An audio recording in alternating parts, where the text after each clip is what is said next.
नमस्कार दोस्तों, नए एजुकेशन सफ़र में आपका स्वागत है। मैं रुचिका एनसीईआरटी एटलस के माध्यम से आपको एनसीईआरटी किताबों की डिटेल एनालिसिस प्रोवाइड करवाऊंगी। इसमें मैं मेनली ह्यूमैनिटीज़ बैकग्राउंड की जितनी भी किताबें हैं एनसीईआरटी की, उनकी detail explanation with presentation, flow chart और आपको पीडीएफ भी उपलब्ध करवाऊंगी।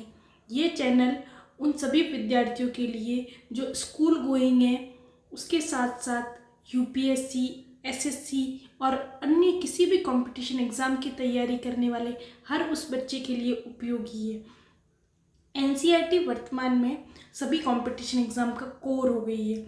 ऐसे में ये चैनल उन सभी के लिए उपयोगी होगा जो कंपटीशन एग्ज़ाम की तैयारी कर रहे हैं तथा स्कूल जा रहे हैं। इसलिए इस चैनल से जुड़े रहना सबके लिए उपयोगी कह सकते हैं। आज हम हिस्ट्री की बहुत बेसिक जानकारी लेंगे और ये बेसिक जानकारी हम कक्षा 6 की हिस्ट्री के पहले चैप्टर से लेना शुरू करेंगे। उसमें हम हिस्ट्री के बारे में जानेंगे कि हिस्ट्री को क्यों पढ़ना चाहिए, क्यों ज़रूरी है हिस्ट्री के बारे में जानना, और हिस्ट्री का मतलब क्या होता है, हिस्ट्री से हमें क्या जानकारी मिलती है और वो कैसे जानकारी मिलती है। इस सब के बारे में बहुत बेसिक जानकारी और बहुत ही आसान भाषा में जानेंगे। सबसे पहले तो ये जानते हैं कि अपन को हिस्ट्री पढ़नी क्यों चाहिए। अक्सर ये क्वेश्चन लोग पूछते भी है कि भाई हिस्ट्री में क्या रखा है, हिस्ट्री को क्यों पढ़ना है, सिर्फ तारीखें पढ़ने के लिए हिस्ट्री को पढ़ना है। तो हिस्ट्री में सिर्फ तारीखें नहीं पढ़ते हैं, जो रटाफिकेशन करते हैं कि इस तारीख को क्या हुआ, इस तारीख को, उनके लिए हिस्ट्री का मतलब अलग है। लेकिन जो हिस्ट्री को सच में जानने की जिज्ञासा रखते हैं और वो चाहते हैं कि अपना समाज किस प्रकार बना, किस तरीके से परिवर्तन हुआ, इवोल्यूशन किस तरीके से हुआ, तो वो हिस्ट्री के माध्यम से ही जाना जा सकता है। हम एक एक करके बिंदुवार ये जानेंगे कि हिस्ट्री को क्यों पढ़ना चाहिए। सबसे पहले तो हमें ये जानने के लिए, अपनी जड़ों को जानने के लिए, कि अपन ये जानना चाहते हैं कि अपना देश किस प्रकार बना। आज हम अनेकता और एकता की बात करते हैं, तो ऐसा तो नहीं है कि सारे जो इतनी विविधता है वो भारत की ही है, भारत अपने आप में इतना विविध है, ऐसा नहीं है। फिराक गोरखपुरी ने इस संदर्भ में कहा था कि कारवां आते गए और देश बनता गया। तो भारत के संदर्भ में ये है कि भारत में बहुत सारी संस्कृतियों के लोग आए और यही विविधता भारत ने अपने आप में समावेशित कर ली और भारत एक विविधताओं में एकता वाला देश बना। समाज किस प्रकार बना, कैसे वर्ण व्यवस्था बन के आज जाति व्यवस्था के रूप में विख्यात है, धर्म किस प्रकार बने, कैसे इतने सारे धर्मों का विकास, कैसे ये बाउंड्रीज बनी, देशों के बीच में सीमा विवाद किस प्रकार बने, तो ये हिस्ट्री के माध्यम से जा सकता है। दूसरा पॉइंट हिस्ट्री के संदर्भ में ये है कि हिस्ट्री के माध्यम से जाना जा सकता है कि वर्तमान में जो समस्याएं है उनका कारण क्या है। जैसे अपन अक्सर भारत पाकिस्तान के बीच में जो सीमा विवाद है ना, उसकी बात करते हैं कि भारत पाकिस्तान के बीच में सीमा विवाद का क्या कारण है। तो अगर आप हिस्ट्री से परिचित है तो आपको भारत में अंग्रेज़ों का शासन पता होगा। शासन के बाद भारत को 1947 में आज़ादी मिली। तो भारत को आज़ादी के समय भारत को एक सिंगल राष्ट्र की बजाय भारत और पाकिस्तान 2 राष्ट्रों में डिवाइड कर लिया था। तो उसी के बाद से सीमा विवाद भारत और पाकिस्तान के मध्य देखा जाता है, और किसी भी राष्ट्र के मध्य जो सीमा विवाद है वो उनके पीछे भी हिस्ट्री है। तो इन समस्याओं के बारे में जानने के लिए भी हिस्ट्री एक बहुत अच्छा स्रोत कहा जा सकता है। वर्तमान की समस्याओं के बाद आता है कि अपन ये गलतियों से सीख सकते हैं। अपन जो हिस्ट्री में जो गलतियाँ की गई, गलतियों से सीख के लिए भी बहुत ज़रूरी है कि किस प्रकार कोई साम्राज्य बहुत विकसित हो गया, एक छोटे से लेकर बहुत बड़ा साम्राज्य बन गया। जैसे मुगल साम्राज्य की बात करते हैं अपन, मगध साम्राज्य की बात करते, तो ये इतना विस्तारित कैसे हुआ, कौन कौन से कारण थे कि इतना विस्तारित हुआ। उसके बाद ये भी जान सकते हैं कि इनका डिक्लाइन कैसे हुआ, कैसे इतने बड़े साम्राज्य जो पूरे देश में फैले हुए थे, उनका डिक्लाइन किस प्रकार संभव हुआ कि इतने बड़े साम्राज्य होके भी इतना आसानी से डिक्लाइन संभव था उनका। तो इनके पीछे कारण क्या थे वो भी अपन जान सकते हैं। तो सब कारणों से हिस्ट्री पढ़ना महत्वपूर्ण है। एक नागरिक के रूप में भी हिस्ट्री को पढ़ना बहुत महत्वपूर्ण है। अगर आप चाहते हो कि अपन जाने कि अपना देश आज़ाद कैसे हुआ, कैसे कुछ लोगों के संघर्षों की वजह से आज अपना देश, आज अपन मौलिक अधिकारों को आसानी से अपने पास अपने मौलिक अधिकार है, किन कारणों से, किन लोगों के संघर्षों से अपन आज़ादी को महसूस कर पा रहे हैं, आज़ादी को जी पा रहे, तो क्या कारण है? तो इन सभी के कारण हिस्ट्री को पढ़ना बहुत महत्वपूर्ण है। आगे से कोई पूछे ना कि हिस्ट्री को क्यों पढ़ना है, हिस्ट्री में क्या रखा, तो एक स्पष्ट आंसर होना चाहिए कि हिस्ट्री को इसलिए पढ़ना चाहिए। आपकी भी जिम्मेदारी बनती है, एक नागरिक के तौर पर आपकी जिम्मेदारी बनती है कि आपको हिस्ट्री को पढ़ना चाहिए। अपन ने ये जान लिया कि हिस्ट्री को क्यों पढ़ना चाहिए। उसके बाद ये भी जानना आसान ज़रूरी है कि भाई इतिहास में है क्या। चलो अपन जानते हैं कि इतिहास को क्यों पढ़ना चाहिए, ये जान लिया कि भाई बोला गया कि हिस्ट्री एक नागरिक का भी कर्तव्य बनता है कि हिस्ट्री को पढ़ना चाहिए, समस्याओं को समझने के लिए पढ़ना चाहिए। पर हिस्ट्री में अपन पढ़ते क्या है? हिस्ट्री में पढ़ते हैं कि जो बीते समय की जो घटनाएं हैं ना, वो उसके लिए हिस्ट्री को पढ़ना आवश्यक है। ये अपन को जैसे ये जानना है कि एक दिन पहले कैसे क्या हुआ, ये तो अपन अपनी स्मृति से भी जान सकते हैं कि अच्छा कल मैंने उसकी सब्जी खाई थी, तो वो तो आसान तरीका है। एक साल पहले क्या हुआ ये भी जान सकते हैं, या तो फिर अपन खुद की स्मृति से जान सकते हैं कि अच्छा ये हो, या फिर अपन किसी ऐसे इंसान से बात कर सकते जिसको ये याद हो कि एक साल पहले क्या हुआ था, कौन सी घटना घटी थी, ये जान सकते हैं। आज़ादी के समय क्या हुआ ये जानने के लिए अपन क्या करेंगे? तो इसके लिए अपन को क्या पढ़ना पड़ेगा? इतिहास। इतिहास पढ़ना पड़ेगा। अब इतिहास अपन किताबों से जान सकते हैं,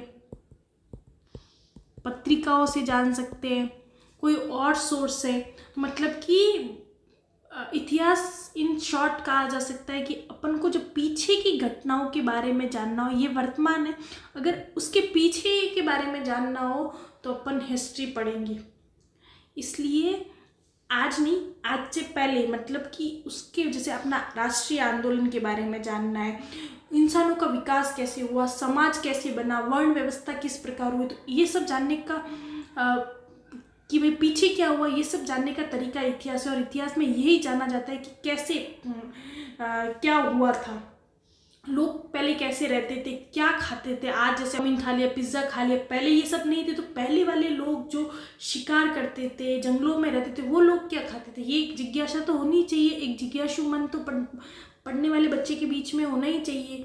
तो ये जाना जा सकता है कि भाई लोग क्या खाते थे, कैसे रहते थे। आज जैसे बिल्डिंग्स बनी हुई रहती है, अपन के एसी लगे हुए रहते थे, पहले लोग कैसे रहते थे, पहले गर्मी के मौसम में लोग कैसे रहते थे, कैसे कैसे कपड़े पहनते थे, क्या खाते थे। ये सब जानने का माध्यम इतिहास है और यही इतिहास है। अब अपन जानते हैं कि अपन ने ये जान लिया, क्या क्या जान लिया? इतिहास को क्यों पढ़ना चाहिए, इतिहास क्यों पढ़ना चाहिए,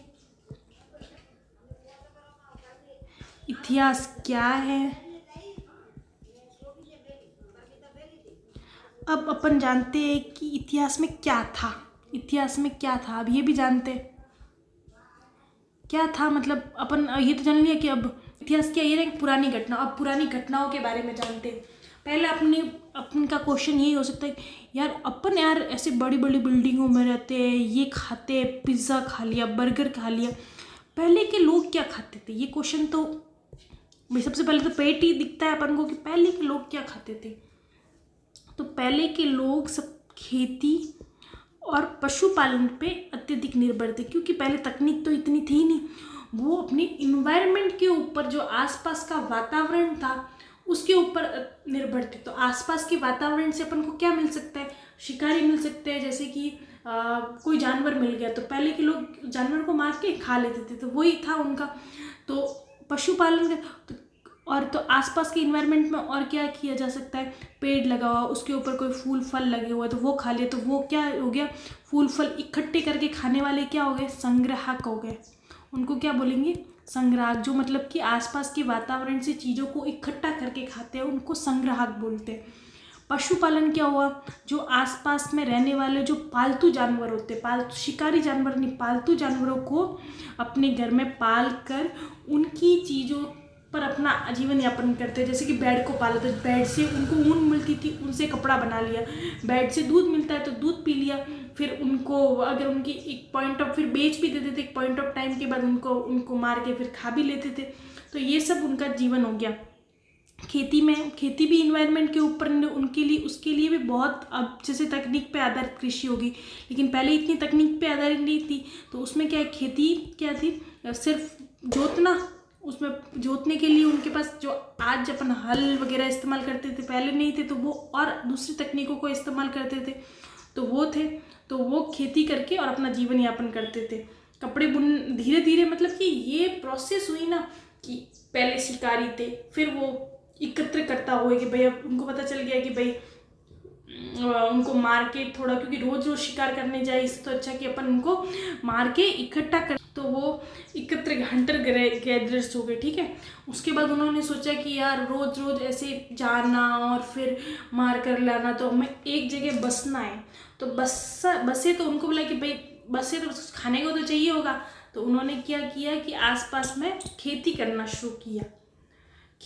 शुरू किया और फिर उनको खेती से मिलने लगे, तो वो एक जगह सेटल्ड होने लगे कि भाई एक जो स्थायी निवास की तरह होना।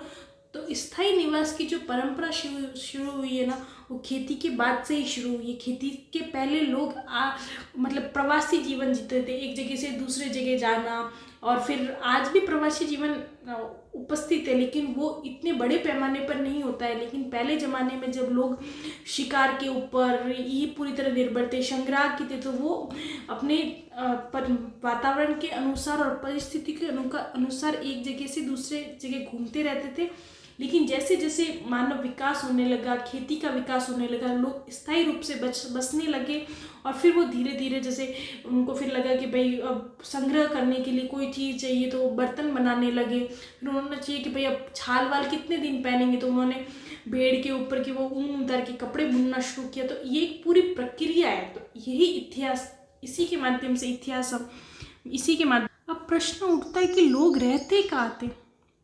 ये तो जान लिया कि भाई पहले तो वो जंगलों में रहते थे कि भाई क्योंकि उनको शिकार के लिए वो चाहिए थे, तो वो जंगलों में रहते थे। लेकिन जैसे जैसे है ना खेती का विकास होने लगा, खेती का विकास हुआ, तो आपको पता है कि खेती में सबसे महत्वपूर्ण चीज़ क्या होती है? क्या चीज़ होती है? पानी। सिंचाई के लिए उनको पानी चाहिए, तो पानी उनको कहाँ मिलेगा? नदी के किनारे। तो जहाँ पर भी अपन स्थायी निवास, पुराने ज़माने में जो स्थायी निवास की बहुत बड़ी संरचना देखते हैं ना, तो वो संरचना अपन को नदियों के किनारे ही मिलती है। नदियों के किनारे अपन देखेंगे कि पुराने ज़माने की जो सबसे बड़ी बड़ी सभ्यताएं हुई है ना, वो नदियों के किनारे होती, क्योंकि पानी जीवन का बुनियादी ज़रूरत है। वो उससे खेती पीने के लिए, नहाने धोने के लिए पानी बुनियादी है। तो ऐसे में अपन नोटिस करते हैं कि ऐसी बहुत बड़ी बड़ी सभ्यताएं जो स्थायी निवास के लिए जानी जाती है, वो नदियों के किनारे ही विकसित हुई। जैसे कि नदियों के किनारे, जैसे गंगा और सिंधु के किनारे अपन बात करते हैं, तो कि सिंधु के किनारे सिंधु घाटी सभ्यता का नाम सुना होगा। सिंधु घाटी सभ्यता विश्व की सबसे विकसित सभ्यताओं में से एक माना जाता है। तो ये कहाँ पर? सिंधु नदी के किनारे। ये अपन को भारत के ये अपन को है ना, इधर ये वाला एरिया है ना, इधर अपन को सिंधु घाटी सभ्यता का विकास देखने को मिलता है। फिर अपन देखते कि पहाड़ियों, जंगलों में भी संग्राहक थे, तो जंगलों में, पठारों में, ये तो अपन बात कर ही लिए, सभ्यता नदियों के पास विकसित हुई है। तो अपन देखते कि लोग कहाँ पर रहते थे। पहले परिवहन का इतना विकास नहीं हुआ था, तो लोग अपनी ज़रूरतों के हिसाब से, कि उनकी ज़रूरत क्या है उसी के अनुसार वो बसते थे। फिर वो अगर उनकी ज़रूरत नदी का पानी है, तो पानी, अगर वो संग्राहक जीवन जी रहे हैं, तो वो जंगलों में जाकर निवास करते थे। तो परिस्थितियाँ और उनकी ज़रूरत उनके रहने के निवास को निर्धारण करने में बहुत बड़ी भूमिका निभाते थे। अब अपन बात करते हैं कि भाई अपन ने जान लिया कि भाई लोग क्या करते थे, क्या खाते थे, कैसे रहते थे, और आपने बोल भी दिया कि भाई इतिहास को पढ़ना चाहिए, क्योंकि आपकी एक नागरिक कर्तव्य भी है, और बहुत दूसरी चीज़ों के लिए, जैसे कि समस्याओं के समाधान के लिए, विकास की प्रक्रिया को जानने के लिए इतिहास को पढ़ना भी ज़रूरी है। लेकिन अगर ज़रूरी है तो हम कैसे पढ़ें? अब ये तो नहीं है कि हम क्योंकि अपन तो मेनली किताबों से ही पढ़ते हैं इतिहास को। जैसे अपन ने एनसीईआरटी की किताब पढ़ ली, तो अपन को इतिहास के बारे में जानकारी मिली, लेकिन कोई इतिहास को बनाता तो होगा। लोग कैसे जानते हैं इतिहास के बारे में? वो लोग क्या करते थे, क्या खाते थे, क्या पीते थे, कैसे जीवन जीते थे, ये अपन को कैसे पता? 1 लाख करोड़ वर्ष पहले तो कोई लोगों के पास शिक्षा थी नहीं जो वो किताबें लिख के गए, और वो किताबें अभी तक सुरक्षित है, ऐसा तो है नहीं। तो अपन कैसे जानते हैं? तो वो अपन जानते हैं, ये सब सोर्स है उनको जानने के, कि कैसे जानते हैं। हस्तलिखित मैन्युस्क्रिप्ट होती थी पहले, तो मतलब अपन को बहुत पुराने जैसे लाख करोड़ वर्षों के पुरानी बात को जानना है, तो उसके लिए तो ये है कि भाई अपन खुदाई कर रहे हैं और वहाँ पर कुछ बर्तन मिले या फिर कुछ ऐसी खाने की चीज़ मिली जो जल गई और इसके कारण वो बहुत समय तक रह गई, उनसे जान लिया। या फिर गुफाओं के माध्यम से कि भाई गुफाओं में ऐसे चित्र बने हुए, जैसे अपन भीमबेटका की गुफा जो गुजरात के मध्य प्रदेश में है, उसमें अपन है ना प्राग ऐतिहासिक काल के मानव के बारे में जानकारी मिलती है। आप गूगल के माध्यम से सर्च करके देख सकते हैं उन गुफाओं के बारे में। तो ये गुफाएं भी अपन को प्राग ऐतिहासिक काल में मानव किस प्रकार जीवन यापन करता था उसके बारे में जानकारी देते। धीरे धीरे जब लिखावट की शुरुआत हुई तो लोग लिखने लगे। तो लिखते किसके ऊपर थे? पहले लोग है ना, किताबें तो थी नहीं, पेज भी नहीं थे, तो पहले है ना जो पत्ते होते थे ना, पत्तों पर लिखते थे। ताड़ पत्र होते, जैसे जो हिमालय पर्वत के आसपास के क्षेत्रों में पाए जाते ताड़ के पत्र, उसके ऊपर लिखते थे। और चमड़े के पत्तों पे भी लिखते थे, तो इनमें लिखते थे। तो बहुत सारे चमड़े के जो पत्ते वगैरह होते थे वो समय के साथ नष्ट हो जाते, लेकिन कुछ पत्र आज भी बचे हुए, तो उनके माध्यम से इतिहासकार इन स्रोतों से जानकारी प्राप्त करते हैं कि भाई लोग कैसे जीवन यापन करते थे। ये गुफाएं वाला सिस्टम हो गया कि भाई प्राग ऐतिहासिक काल में कैसे रहते थे, तो गुफाओं के माध्यम से, या फिर गुफाओं में अपन भीमबेटका की जो गुफाएं हैं ना, उनमें अगर अपन ध्यान से नोटिस करें तो उनकी दीवारों पे बहुत सारे चित्र बने हुए हैं। तो चित्रों के माध्यम से अपन को पता चलता है कि लोग उस टाइम के शिकारी जीवन जीते थे, संग्राहक जीवन जीते थे। वहाँ पर ऐसे चित्र बने हुए हैं कि ग्रुप में बैठे हुए हैं और फिर वो लोग जा रहे हैं, शिकार करने कोई जा रहा है। फिर महिलाओं की भूमिका के बारे में पता चलता है। तो इन गुफाओं के माध्यम से हमें उस टाइम के बारे में पता चला। धीरे धीरे लिखने का विकास हुआ, तो हमें हस्तलिपि के द्वारा ये पता चला कि भाई लोग धीरे धीरे लिखने लगे अपने दैनिक जीवन के बारे में, वो क्या करते हैं, तो उनसे अपन को जानकारी मिलने लगी। अभिलेख क्या होते हैं? अभिलेख जैसे जो ये होते हैं ना, हस्तलिखित मैन्युस्क्रिप्ट बोलते हैं, वो हाथ से लिखी गई और किसी सॉफ्ट पेपर या फिर वो सॉफ्ट सतह पे लिखा जाता है, जैसे ताड़पत्र। लेकिन जो अभिलेख होते हैं ना, वो कठोर सतह, जैसे पत्थर के ऊपर लिखा जाता है ना, तो उसको अभिलेख बोलते हैं, जो कठोर सतह के ऊपर लिखा जाता है। मतलब कठोर सतह पर लिखे गए लेख होते हैं, ठीक है। अब पुरातात्विक स्रोत कौन से? पुरातात्विक स्रोत मतलब जैसे खुदाई में मिले बर्तन, ऑब्वियसली कुछ जैसे कोई सिंधु घाटी सभ्यता में जब खुदाई हुई तो वहाँ पर बहुत सारे बर्तन, मणि, रत्न, घर, ऐसे अपन को बहुत सारी चीज़ें मिली, औजार भी मिले।